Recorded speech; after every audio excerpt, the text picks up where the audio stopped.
Hello guys, मैं रितेश कुमार आपका स्वागत करता हूं अपने यूट्यूब चैनल लेट्स ग्रो में।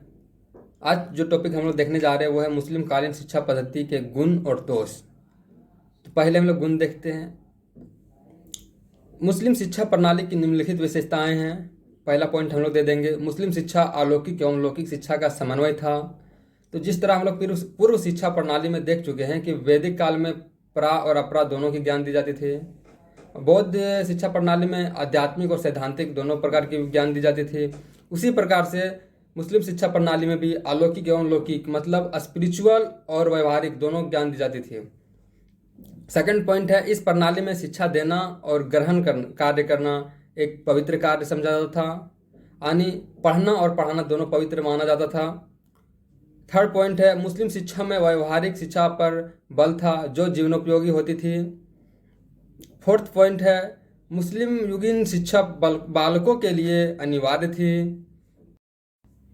फिफ्थ पॉइंट है, शिक्षा के व्यय की जिम्मेदारी शासक एवं धनीजन ले लेते थे, यानी उस टाइम में जो मदरसा था या फिर मकतब था उसमें जो भी खर्च आती थी वो राजा या फिर अमीर लोग जो होते थे वो देते थे।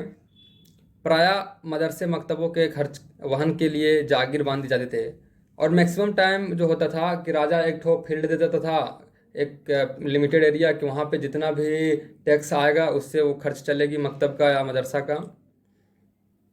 मुस्लिम युगीन शिक्षा प्रायः निःशुल्क थी। छात्रों के रहने खाने का प्रबंध भी निःशुल्क ही था। हम लोग पूर्व शिक्षा प्रणालियाँ जैसे कि गुरुकुल है या फिर मठ विहार वाला है तो उस सब में भी निःशुल्क था, लेकिन उस सब में छात्रों को भिक्षाटन करना पड़ता था। लेकिन यहाँ पे वो नहीं करना पड़ता। यहाँ पे जो फाइनेंशियल सपोर्ट होता था वो राजा के द्वारा या फिर अमीर लोगों के द्वारा मिल जाती थी। नाइन्थ पॉइंट जो है वो है, मेधावी छात्रों को वजीफा दी जाती थी, यानी जो स्कॉलर स्टूडेंट होता था वो लोग को छात्रवृत्ति दी जाती थी। और टेंथ पॉइंट है, उत्कृष्ट छात्रों को वजीफा और उत्तीर्णता के बाद राज घरानों एवं दरबारों में नौकरी भी मिलती थी। 11वां पॉइंट है, व्यवहारिक शिक्षा पर बल, यानी उस टाइम में कौशल प्रशिक्षण पर भी बल दी जाती थी।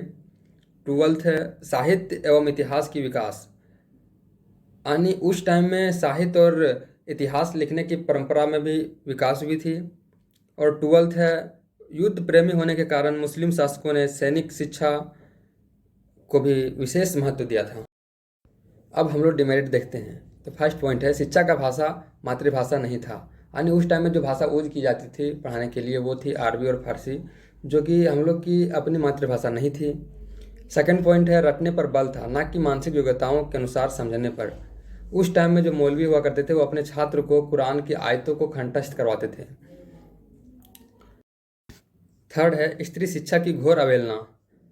उस टाइम में जो है पर्दा प्रथा बहुत ज़्यादा था, इसकी वजह से एक खास उम्र के बाद स्त्रियों को शिक्षा के लिए मकतब या मदरसा नहीं भेजी जाती थी। फोर्थ पॉइंट है, शासन और शासकों के संबंधित होने के कारण शासकों के उत्थान या पतन के साथ शिक्षा केंद्रों की स्थिति अस्थिर हो जाती थी। यानी अगर कोई राजा ठीक है तो कोई बात नहीं, लेकिन अगर कोई राजा ऐसा आ गया जिसको युद्ध से पसंद है तो वो शिक्षा पे पैसा खर्चा नहीं करता था, और वो ज़्यादा अपना फोकस युद्ध पे करता था तो अपना क्षेत्र बढ़ाने पे करता था, जिसकी वजह से कभी कभार मकतबों की बजट कम कर दी जाती थी। फिफ्थ पॉइंट है, उच्च शिक्षा प्रायः नगरों तक ही सीमित थी, यानी जो उच्च शिक्षा थी वो मैक्सिमम जो थी वो बड़े बड़े नगर में थे, जैसे आगरा, अजमेर, लाहौर, सियालकोट, लखनऊ, जौनपुर, मुर्शिदाबाद, वो सब जगह पे थे। और जो ग्रामीण क्षेत्र है उसमें शिक्षा का उतना ज़्यादा महत्व नहीं दिया जाता था। सिक्स पॉइंट है, जनसाधारण तथा गरीबों की शिक्षा की उपेक्षा हुई। सेवेंथ पॉइंट है, शिक्षा प्रणाली में दंड व्यवस्था अति कठोर थी।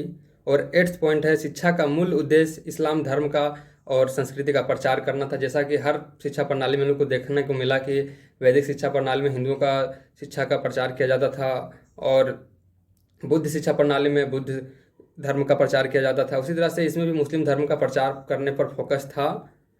थैंक यू एंड तक बने रहने के लिए। और अगर वीडियो अच्छा लगा हो तो लाइक एंड सब्सक्राइब दोनों कर सकते हैं।